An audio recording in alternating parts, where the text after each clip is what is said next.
పోలవరం జిల్లా దేవీపట్నం మండలంలో పెద్ద పులి సంచరిస్తోంది. సీతానగరం మండల మైదానంలోకి వచ్చి పెద్ద పులి మళ్లీ వెనక్కి వెళ్లిందని అటవీ అధికారులు తెలిపారు. రామదుర్గం కొండ పరిసర ప్రాంతాల్లో పెద్ద పులి సంచరించిందన్నారు. డి రావిలంక గ్రామ సరిహద్దుల్లో పెద్ద పులి ఉన్నట్లు రేడియో సిగ్నల్ ట్రాకర్ ద్వారా గుర్తించారు అధికారులు. పెద్ద పులి కదలికల్ని అధికారులు ఎప్పటికప్పుడు గుర్తిస్తున్నారు.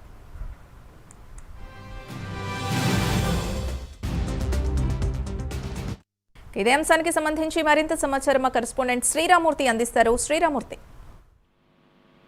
సింధు, ఏదైతే పెద్దపులి గత వారం రోజులుగా ఇక్కడ అటవీ శాఖ అధికారులు ముక్కు తిప్పలు పెడుతున్న పరిస్థితి ఉంది. ప్రస్తుతం అది ఈ రోజు ఉదయం చూసినట్లయితే దేవీపట్నం మండలం డి రావిలంక గ్రామ సరిహద్దుల్లో పెద్దపులి ఉన్నట్లు ఒక రేడియో సిగ్నల్ ట్రాక్ ద్వారా అటవీ శాఖ అధికారులు గుర్తించారు. అయితే నిన్న అది సీతానగరం మండలం మైదానంలోకి శనికొండపూడి వద్ద అచ్చిపాలెం వద్ద వచ్చినట్టు వచ్చి మళ్ళీ తిరిగి వెనక్కి మళ్ళింది. దీంతో ఫారెస్ట్ అధికారులు ఒకవైపు ఊపిరి పీల్చుకున్నారు, మరోవైపు కాటే అది మైదాన ప్రాంతాలకు వస్తే ఎవరి మీద దాడి చేస్తుందని చెప్పేసి కూడా భయభ్రాంతులకి గురవుతున్న పరిస్థితి ప్రజలు కూడా ఉంది. ఈ నేపథ్యంలో అది వెనక్కి తిరగడంతో హనుమాన్ రెస్క్యూ టీం బృందాలు ఇప్పుడు అటవీలో కూడా దాని సిగ్నల్స్ ని గుర్తిస్తూ అటవీ ప్రాంతంలో కూడా దానికోసం అన్వేషణ కొనసాగిస్తున్నారు. అయితే నిన్న రాత్రంతా అది రామదుర్గం కొండ మీద పరిసర ప్రాంతాల్లో సంచరించిందని చెప్పేసి సిగ్నల్ ద్వారా గుర్తించినట్లు అధికారులు తెలిపారు. అయితే మొత్తానికి చూసినట్లయితే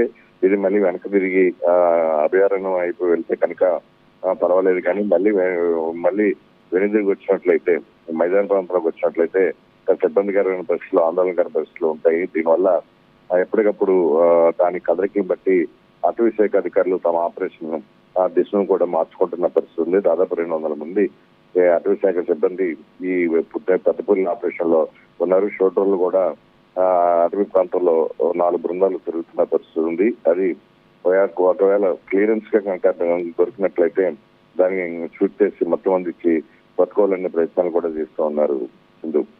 థ్యాంక్ యూ శ్రీరామూర్తి.